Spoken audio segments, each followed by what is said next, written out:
જય માતાજી મિત્રો, આપણા એક ન્યૂ મિની બ્લોગમાં તમારું સ્વાગત છે. આપણે આજ જવાનું છે માંડવી લીલેશભાઈ અને બાફેલી છે ત્યાં. તો મિત્રો ઘરે માંડવી ખાય છે.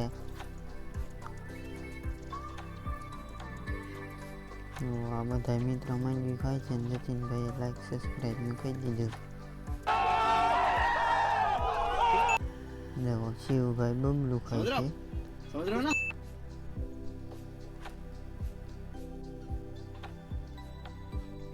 તમારે પણ માંડવી ખાવી હોય બાફેલી તો હાલો.